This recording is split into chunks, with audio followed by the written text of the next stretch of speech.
Hi, everyone. This is Debbie, and welcome back to the Transition Bridge podcast. This is the podcast where we come together each and every week to discover more about the purpose and the power of life's transitions. Now, our episode today is being sponsored by Amy Throw, leading consultant and image coach for Cabby, a unique women's collection that is effortless, thoughtfully designed, and helps women move more confidently through every season in life. Amy works with women to create style that reconnects them to who they are and who they're becoming. And I've been a fan for years, so if you're watching my YouTube channel, you could see the beauty of the collection.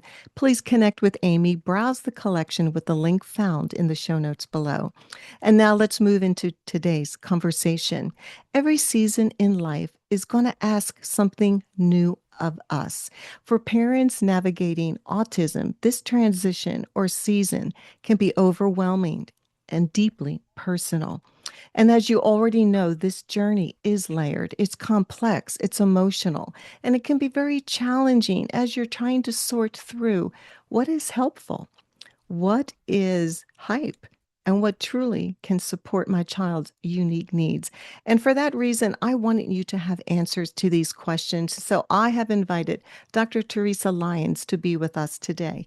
And it's a real honor and a gift to have her with us. So let me tell you a little bit about her. Dr. Lyons is an international autism educator, an Ivy League scientist, and an autism parent herself. She is also the CEO and the founder of Navigating Autism. It's a groundbreaking platform that is transforming the overwhelming complexity of autism science into clear, actionable steps for families. And Dr. Lyons has been helping parents in over 21 different countries, bringing evidence-based strategies that are changing lives. And so, Dr. Lyons, welcome to the Transition Bridge podcast. Ah, Thank you for having me. I'm very excited to be here. Oh, yes, it's a real honor. And what I love about the perspective is you're not only going to be bringing to us, scientific evidence-based strategies, but you also come from your own personal experience with your family.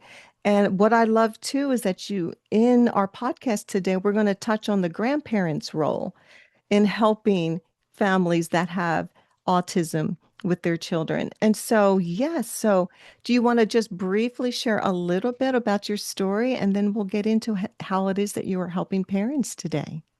Sure. So, as you mentioned, I do have a PhD in computational chemistry from Yale. I was working in the pharmaceutical industry. So, first started out as research and development and then Mhm. shifted over more onto the business side. And I was a medical strategist. So, I was working in different therapeutic areas and really on how pharmaceutical companies generate revenue, which is definitely very interesting. And then my daughter was having different difficulties and different red flags, and she was diagnosed with autism. And as a medical strategist, I'm thinking, all right, give me what my options are. I've done this in other Mhm. therapeutic areas, right? So give me the gold standard, what's being done now, the different options there. Let me know cutting edge. And so when I asked the doctor who diagnosed her, okay, what do we do now? They were just like, there's not really much you can do. So Oh, autism usually gets worse, it doesn't get better. okay. There's not any medications except for irritability. It doesn't really help anything, it just kind of manages the irritability. And then there's a lot of behavioral things that can be done, but there's long wait lists, and it's really a tedious process to teach someone. So that was it. And it's like, that's not acceptable. This is Right. my child. She was 3.5 at the time, and like, what, game over? And she's 3.5? Mhm. No, Right. not Good at for all. you. It takes a mother to do it. Yes, yes, he says. And I have to say, you talked about emotions. I was angry at that time because it was just Oh, like, sure. that is not an answer. So, I got mad, then I would get frustrated, I would get upset. So I had all these emotions, and you're still trying to figure out all this medical stuff as well. So I was very fortunate in the sense that I had this background, right? So those skills were something that that I had already. I didn't have to learn any of those skills. I had to learn about autism for sure, but I definitely had a background that gave me an advantage. And it kind of helps you to understand, gosh, there has to be something else. There has to be more to help us. And I love how you have on your website, you encourage parents, don't stop asking questions, Yeah, which this is most exactly definitely. what you have done. And I appreciate your sharing that. And I think sometimes it is that mother bear in us that just says, hey, I'm going to fight for my child. I'm going to fight. I am very much a mother bear. Hey, I think we all have that crown, that banner. We wear it. We are mothers. Yep. So what is it? Um, I know I was looking at your website and you talk about diet and nutrition. And so one of the things that you were mentioning is like gluten. Does that have an effect, or how do you help parents with the nutritional aspect? So the first step for any parent who has a child with autism is really for them to get clear on what the top 3 issues are that Okay. their child and the family is having related to autism. And the reason why it's important to do that is because there are different things that work for autism, right? They have impact. They address different symptoms. But if those aren't what's relevant to your child, then you end up wasting time and energy doing something that worked for someone else, but worked in a different way.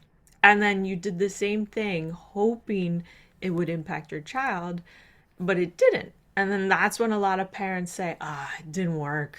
Oh, Mm, like this is so frustrating. I've tried so many things, right? But you really need to be strategic because autism is so varied and you can't just do what one person did and expect to get the same results. So, to talk about diet, diet is generally important for everyone, but the specifics of diet changes. So for someone who is having difficulties with their central nervous system, so let's say sound might be a problem, light sensitivity, maybe not feeling their body. So maybe potty training is difficult. Their child might not notice when they actually wet themselves. They don't feel wet. A mm, child might go outside in 20-degree Fahrenheit weather and not really notice whether they need a jacket or not. There might be a child who's not too sensitive to pain. So these are things that going gluten free actually address. So sometimes when a child goes gluten free and their parents then say, oh my gosh, my child just potty trained themselves, it's not that, it's that their child finally was able to feel that sensation when they were wet, or they were able to feel that sensation before they had to go, right? And so other parents, they might try gluten free and they want it to impact, let's say, waking up in the middle of the night laughing, right? So going gluten free is not going to impact that whatsoever. A lot of times, inappropriate laughing has to do with a gut infection. mm, So it's important for parents to get very clear on, and I typically only recommend 3 on the top 3 issues relating to mhm. autism, because more than likely there's going to be more than 3, but then it just becomes too overwhelming, and your focus gets spread too thin and you don't ever achieve mastery of any of them. So really to focus on those top 3 and to make sure that whatever parents feel those top 3 issues are, whatever they do, that should be a known outcome. So you want to have that overlap. So the top three is going to be different for each child. The Yes. Yes. complexity, that's why it's so individualized, right? It's It is what works for so. one won't work for another. So what is Yes. that roadmap? How does a parent navigate? Like you're saying, pick three different symptoms and then try to, whether it's nutrition, what are some of the other things that they consider? Is it supplements? Yeah, so we actually created something called the Navigating Autism Matrix, and there's 7 categories. So this way parents know, all right, let me make sure at least I'm hitting the right categories, right? So diet is one, hugely important, but again, you can't make the same diet changes and have the same impact in every child. But diet is important. Healthcare team. Now it's a team, it's not just one doctor. So in the healthcare team, you'll have conventional medicine doctors, you'll have functional medicine doctors, you'll Mm. have different specialists. So again, it's based upon my child's health, what are, the top three issues? What are those barriers for them to do what they want to do in life? Then we have mindset, and it's really the mindset of the parent, not the I would think mindset of the so. child. But this is a long journey, and you can't have that expectation that things are just going to magically change overnight. This is something that you work at and you have to figure out. So mindset is really important, and having a growth mindset is very beneficial. Mhm. Um, but I know I did not have a growth mindset when my daughter was diagnosed, so it was something I had to learn. Some parents have that already. So we have diet, healthcare, mindset, supplements and prescriptions. That's self-explanatory, and Mhm. again, that is very varied and different. We have education, which is really important. A lot of times, education is something that comes towards the end when parents have started to address a lot of health issues, because then it's just easier for a kid to learn if they're sleeping through the night, right? So Yeah. there's a lot of practicality here. Then we have probiotics. So gut health is hugely important. And it's known scientifically that the gut composition of those with autism are different than those without autism. So it's really important to focus on the gut. And then celebrating success.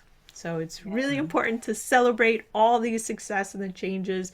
And it's going to feel different than what other parents are celebrating. Other things might come easier. So sometimes there's a lot of emotions get wrapped up in, celebrating, oh, my child is potty trained and they're 9 years old, right? So if you say that to another parent or even sometimes family members, they're like, oh yeah, my Johnny, he did that by himself when he was 3, right? And Oh. so it sometimes Mm. hurts. So you definitely need to celebrate with people who understand what it took to be wherever you are. I'm glad you shared that because sometimes we just don't understand and we could be saying the wrong things. Yeah. Yep. Oh, that's a crusher, actually. It's when that's Yeah. such a huge accomplishment for that child. Yeah. So are children that have autism, are they more prone towards gut infection? Is that something to be more aware of? It's definitely to be aware of. So, about 80% of kids with autism have at some point some type of GI distress. So, whether it's Okay. constipation, diarrhea, alternating constipation, diarrhea, gas, bloating, sometimes just pain in their stomachs. So it's definitely important to understand, and that can be caused by different gut infections. It can be caused by food intolerances or allergies. There's a lot of different reasons, so that's why it is something that is a focus. And again, it differs for each child, but the unfortunate thing is many times a parent will go to a doctor and say, especially a pediatrician, and say, "Oh, my child is, constipated. He only poops like one time a week," and the child has an autism diagnosis. Many times, doctors erroneously say, "Well, that's just autism." And what's happening is they're confusing what the actual autism diagnosis, what are the requirements of an autism diagnosis, and then different comorbidities. So there's a lot of things that happen also alongside with an autism diagnosis, but it doesn't mean that someone with autism shouldn't receive proper medical attention. And just because someone has an autism diagnosis doesn't mean they should have, years and years of constipation.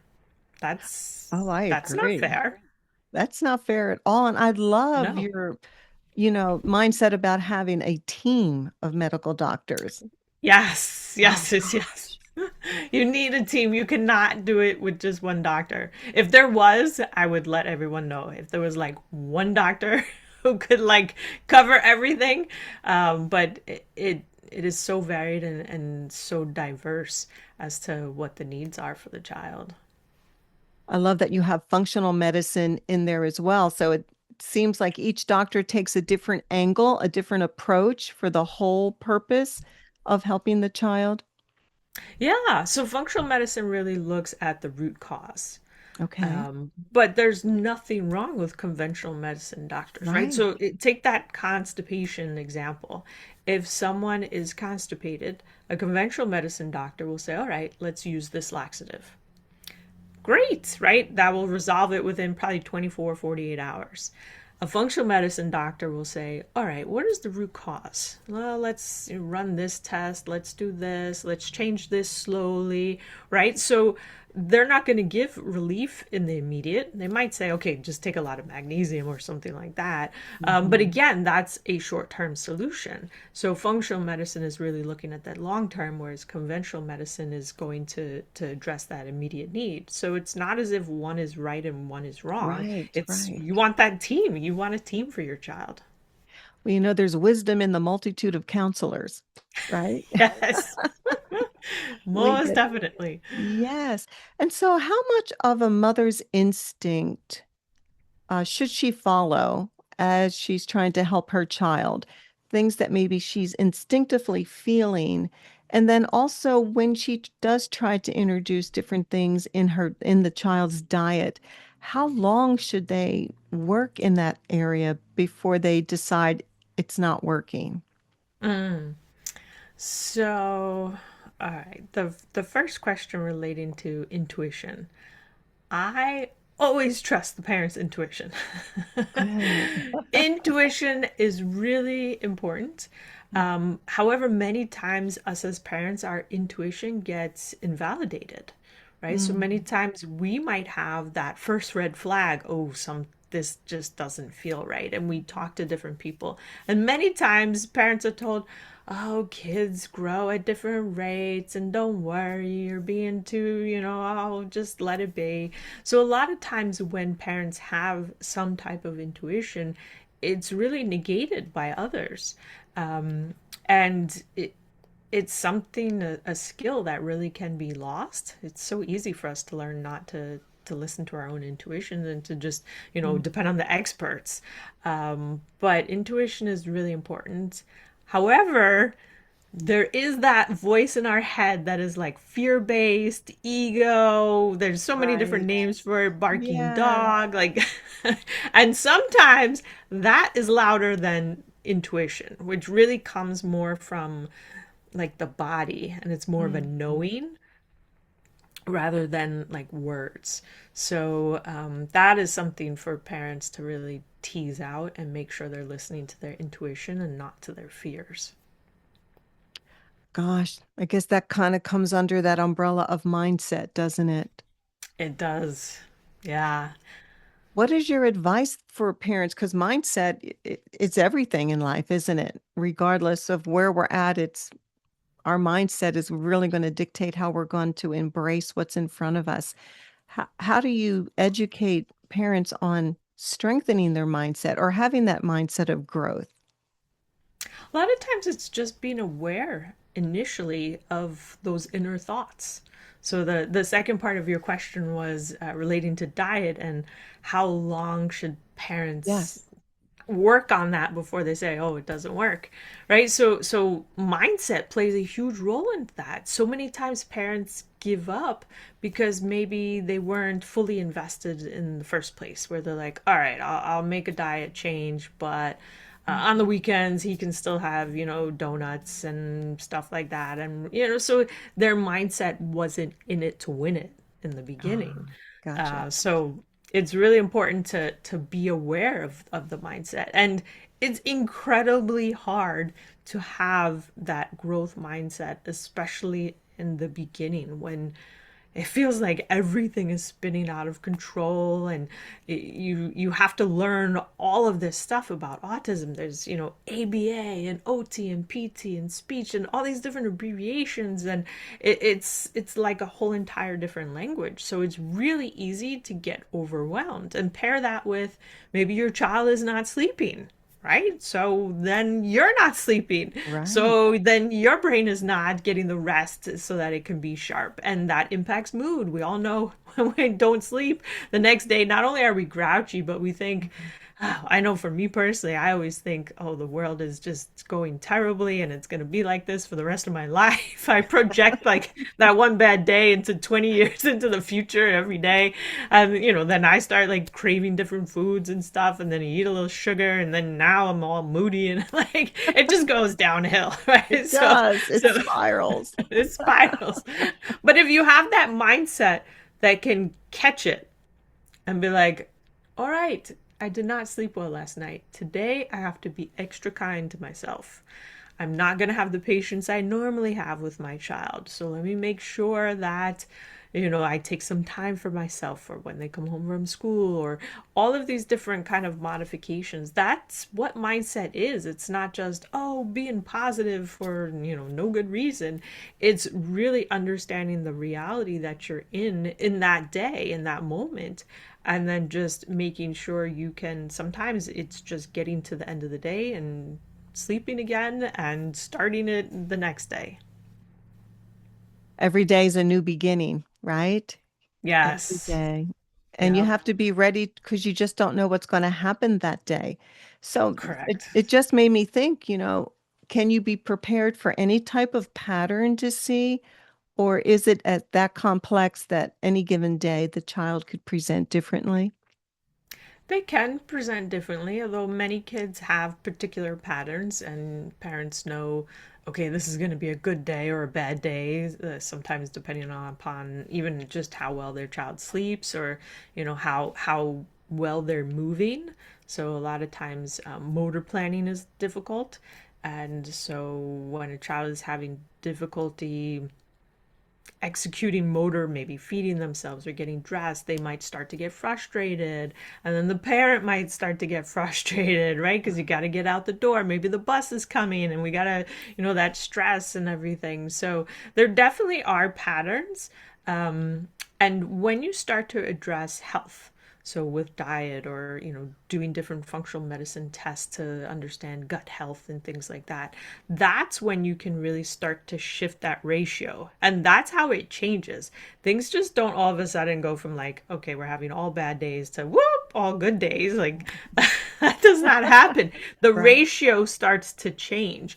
And so that's a pattern that parents, it's actually very unnerving sometimes for parents when they start to have more good days than bad days, just because it's been so traumatic all along from having Mhm. so many bad days that it can be hard to trust that they're solidly in more good days than bad days.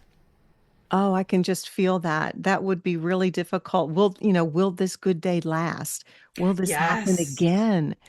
And how to even Yeah. emotionally prepare yourself, because I can just feel how the parent can have the ups and the downs and oh my. So tell us, Dr. Lyons, I understand you help parents in all these different countries with education.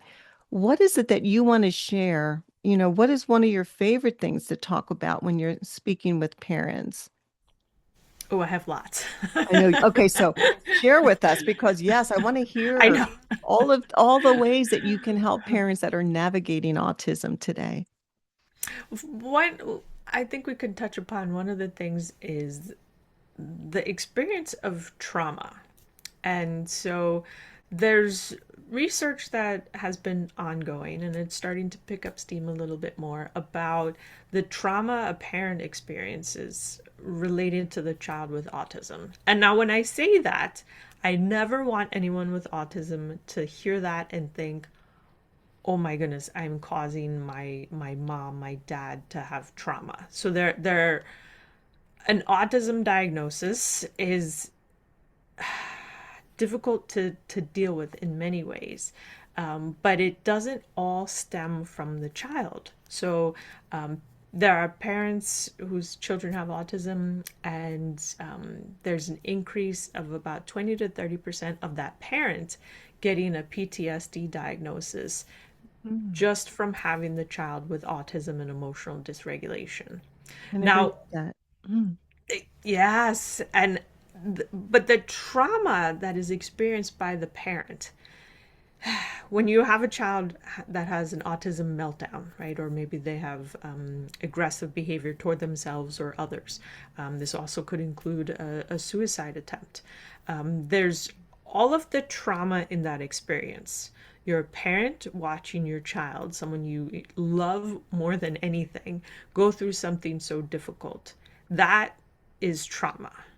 The trauma also comes from trying to get answers from different doctors, or trying to work with school districts on building a schedule or getting the support the child needs. Or there's so many things that get wrapped up into what autism is and the trauma that a parent experience, that it's really important for parents to make sure that they are de-stressing themselves. Emotional regulation is something that parent and child feed off of. So it's important for the parent to be as regulated as possible, which I will say is immensely difficult. I do not say that that is an easy thing to do. Sure. But there's research that is just starting. So a year or two ago, there was a clinical study. It was only 7 parents, so very small, but it's the beginning of research, and they looked at 5 moms and 2 dads who had PTSD diagnosis directly from having a child with autism and emotional dysregulation. And they found that about 5 to 7 of EMDR sessions were able to just absolve that PTSD diagnosis. That's great. And not only that, but then the researchers looked at the children, and the children with autism, they felt their parents' calmness and releasing a lot of that trauma, and there was beneficial impact in the child themselves being more emotionally regulated just because their parent was emotionally regulated. So it's really important for parents to just understand this is an incredibly difficult situation to be in for the child, for the parent, and there's so much support that is needed. That's incredible. I never thought about the parent having PTSD as a result of, and they probably don't realize it either until someone maybe can step in and have that conversation. Right. Or they recognize it themselves in the sense Could that be. they're Hmm. so stressed and walking on eggshells and thinking, okay, when's the next time school's going to call? And they might, whenever they look at their phone, they might feel that anxiety starting to creep up. And then many times parents have difficulty sleeping as well, just from all of the Yes. stress that they're handling. So it's just really important for parents to reach out and create whatever support that they need, because this isn't a situation that parents should know exactly what to do, right? This is not something that we're saying, oh, every parent should know how to deal with a child with autism. It's not the case at all. It is so complex, that it's really important that parents take care of themselves. And so, how do you help a parent, because it is so complex, to even be able to identify maybe the areas to begin to work on? Or, tell us more about your Navigating Autism, which, by the way, I love how you spell it, AWEtism. I always want to say autism. Yep, that's exact. That is. So where that word came from was because when my daughter was diagnosed with autism, I hated that word. I just Okay. hated it. Every time I heard it, it would just remind me of Mm. how hard everything was and how this was not what parenting was supposed to be, and I did not sign up for this, and I don't know what to do, and it was just all of those negative emotions was rolled up into that one word, autism, and I really hated that word. And then as I learned the science of autism, and I learned, okay, what actually makes meaningful change and what is possible out there. And my daughter started to improve and do different things, and I started thinking, oh my goodness, did she have a headache for years and years? Did she have a stomach ache? But yet she's still getting up and trying her best to go to school and Oh, trying her best to go for a walk and all of these things. That's really when autism became that awe, where I was in awe of how much she wanted to engage in life oh. and how many challenges there were. Well, that is so beautiful. In spite of, she was trying to embrace everything that she could. Oh, Yeah. Yeah. that just got me right there. What a special young lady. What a special young lady. Oh. And so, do parents come to you personally for help, or do they come to workshops? And tell us more about how you're helping. Because I Sure. think there's So so much out there that parents don't understand. And how are you bringing all of these new strategies to them? And what are some of them? So we've developed the Navigating Autism Matrix, which we talked about those seven Mhm. categories that are important for parents to focus on. And what I've learned, I've been working now in the autism field 13 years, ever since my daughter was diagnosed, and I've worked with so many parents that I've learned you can't just tell a parent, all right, diet, let's work on it, right? Because little known, I did not want to change my daughter's diet. I did not want to change my diet. I did not need any more stress or difficulty in Mm. the beginning, right? No matter how many Mm. times people told me, "Oh, it's going to make such a difference." Like It's a so the battle. it is, right? So you've got to let the parent pick where they think they're going to be successful. So Okay. for me, diet wasn't the first thing that I did. For other parents, they're like, "Oh, yes, definitely. Diet is exactly where I want to start. I can see whenever my child eats this, they have this behavior, and I just really want to change things." So the Navigating Autism Matrix is a circle. So parents really pick which category do they want to start in. Many times parents pick things like healthcare team so that they can start to get different functional medicine tests and really see from a biology standpoint what are the issues with their child's body. So we have a Navigating Autism platform where we let parents order different tests so that they can understand their child's biology. We teach them what those tests actually mean, right? Because that's the most important part. And then Mhm. we also teach them how do you find a good doctor that can help with those issues. We have board certified health coaches on there as well to work with mindset. We put parents into small groups so that they have community Oh, and they're good. working with other parents who are like-minded and value different things like biology and health.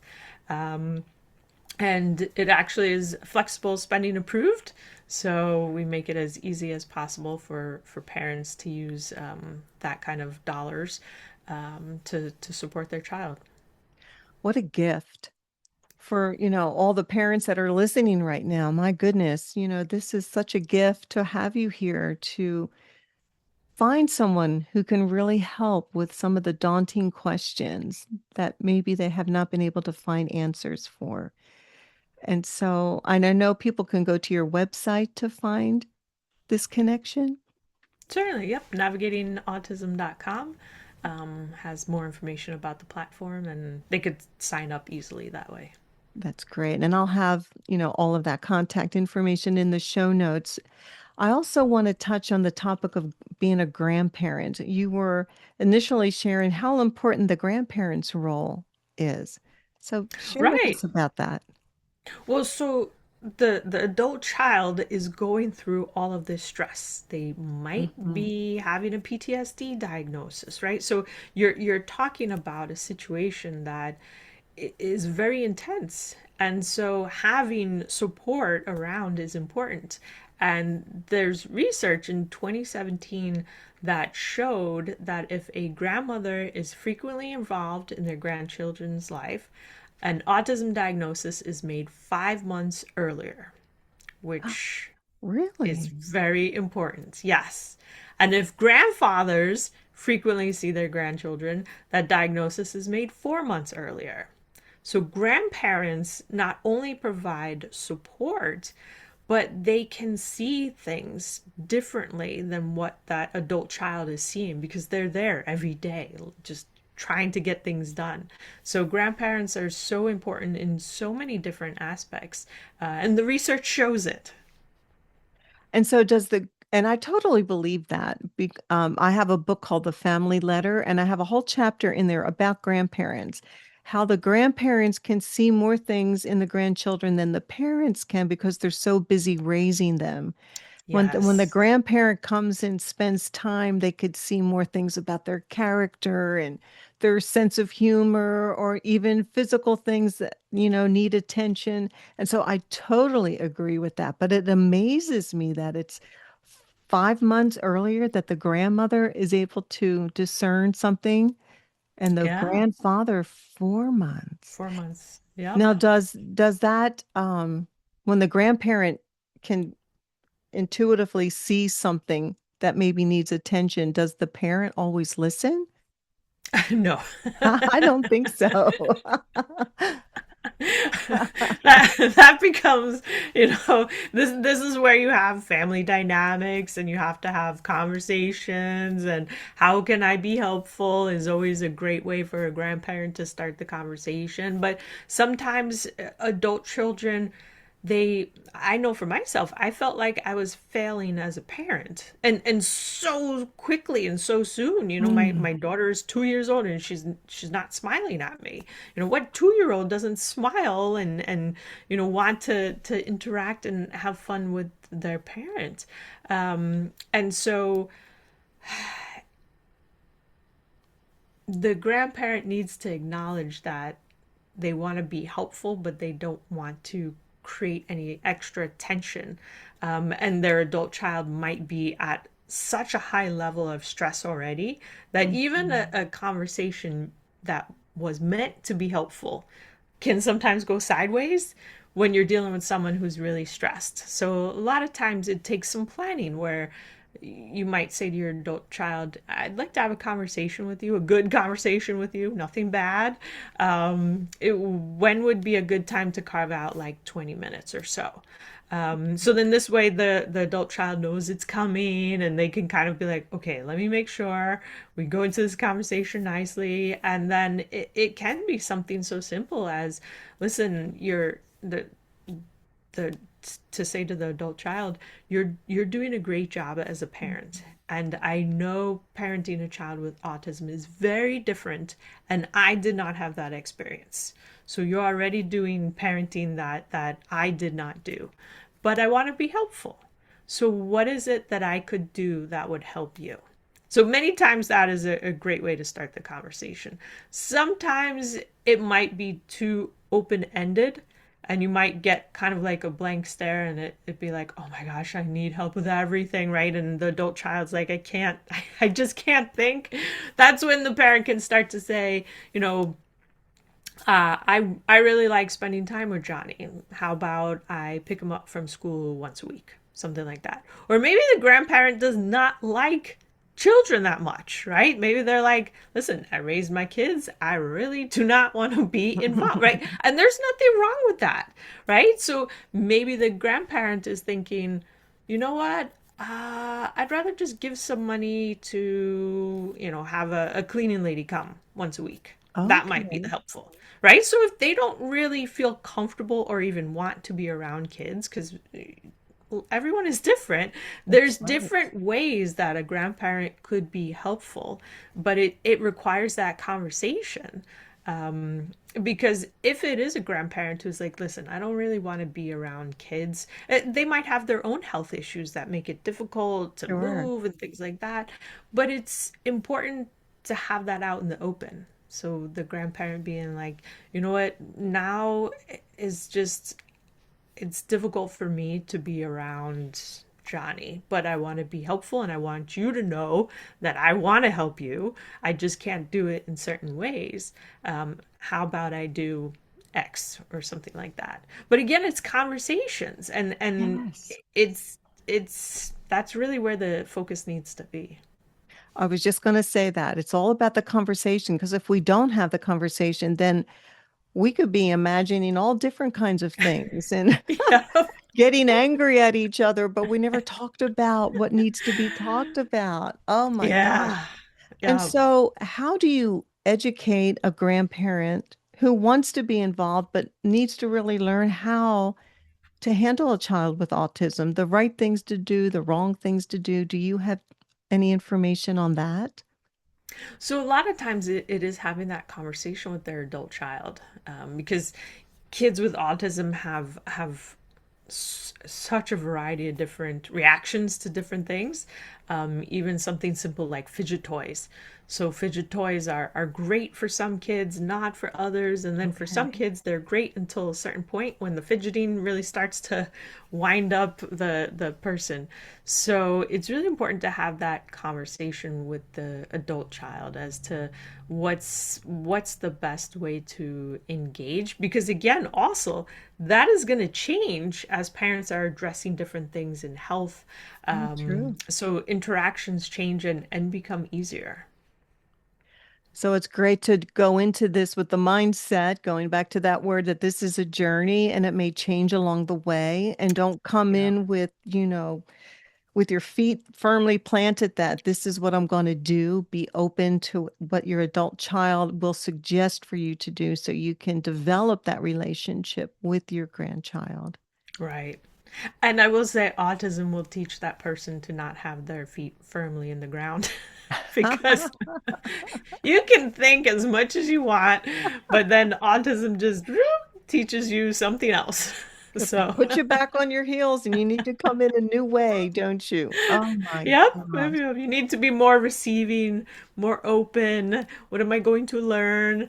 I learned a lot about myself just from this whole journey, and being able to adapt and change. I was someone who used to like to have really rigid plans. Okay, I'm going to wake up, I'm going to do this.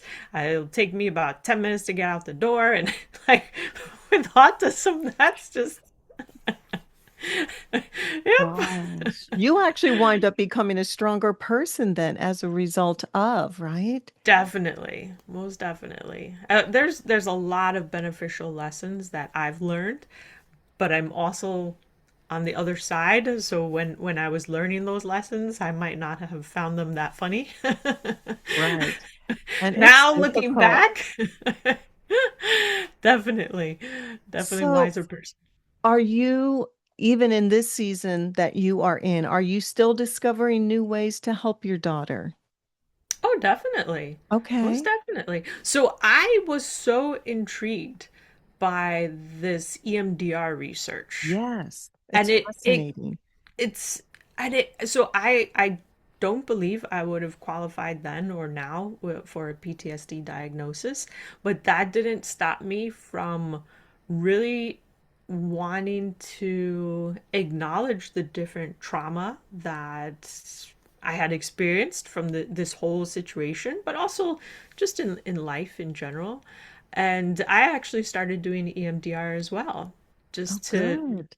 be able to have a better regulation for myself. And really, it was just curiosity where it was like, if it's good for someone who has PTSD diagnosis, why Hmm. wouldn't it not be good for me so that I could be the best parent that I can be? So I've had 2 sessions now, and they've been absolutely amazing. So I certainly would recommend EMDR for any parent who's curious and who has a moment to reflect and say, "Wow, okay, there were certain situations that were very traumatic, and I don't know if I ever really acknowledged them." Many Hmm. times as parents, I know myself, I have this fabulous ability to take this negative experience and put it like in a cement box, and then I Yes. just like push it off a cliff, and then I never think about it again. But it is there. It's so true. We can take that event and go put it on the shelf or throw it over the Oh cliff, yes, but it's it's still inside us. it's We may yep. not see it, but our body's feeling. I'm so glad you Yes. mentioned that about the EMDR because it is. an incredible tool. And most of us go through life, we don't realize how much trauma is still stored in our bodies. Yeah.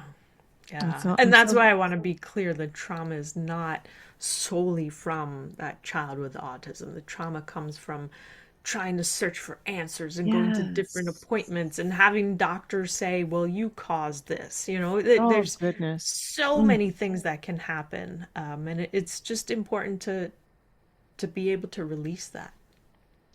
I'm so glad that you shared that because, oh my goodness, to have someone say something so cruel has got to be so devastating.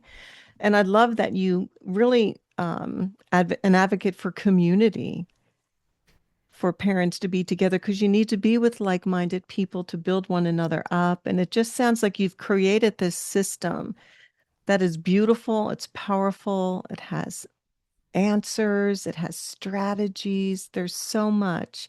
And I'm so grateful for what you are doing. And I'm thinking now, Dr. Lyons, about maybe the parent who's listening who just feels maybe so behind in maybe learning about their child and trying to discover that unique blueprint. How would you encourage them right now? For someone who's feeling like they're behind, it's it's a difficult emotional mindset to shift, but that's really where I would start. Because if a parent feels behind and that's how they're trying to search for information, they're not going to be able to be in that frame of mind to find out what it is that they truly need. It's just going to be more of that frustration. Mm. So I would spend some time with the parent, just getting them to realize that they're doing a great job. And I know they're doing a great job because they're searching for answers, right? They just Yes, haven't yes. found the answer yet. So, like, the love is there, the determination is there, and it's just, okay, I just haven't found what I need yet. So, that is a really powerful word that I have learned. So, once the parent can really feel into that, and it's not about them feeling super positive, right? It's just being more Mhm. neutral. Like, I just haven't found that yet. All right. Well, I'm someone who doesn't give up. No, I don't. Remember when I did that? Yeah, that took me a few years to figure that out, but I figured it out, right? So it's like thinking back on the past. What have I done that was difficult in the past that I eventually was able to do and figure out? And it's the same kind of skill set that you need. So it's just getting yourself in that more neutral state and then getting clear on the top three. Like, what are the top three things? Let me focus on that. And that really helps build that strategy. I love that answer. And to never give up. And as you alluded to earlier, celebrate the victory, celebrate the things that you did and Yeah. you did figure out. And so Yeah. to inspire yourself to keep going. Yeah. And Build so momentum. That's build how it momentum. starts. You got to keep moving because there are answers. There's techniques and strategies. And so what would be your hope today for autism care? My hope would be that kids with autism are really seen for Yes. the amazing kids that they are. So many Hmm. times behaviors just cloud everything about a person with autism.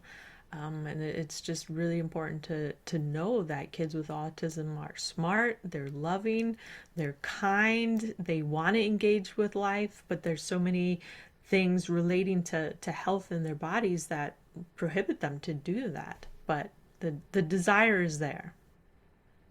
And in closing, what would you like to share to any parent that's listening right now where they could potentially think their child has autism or they're in that season of navigating it?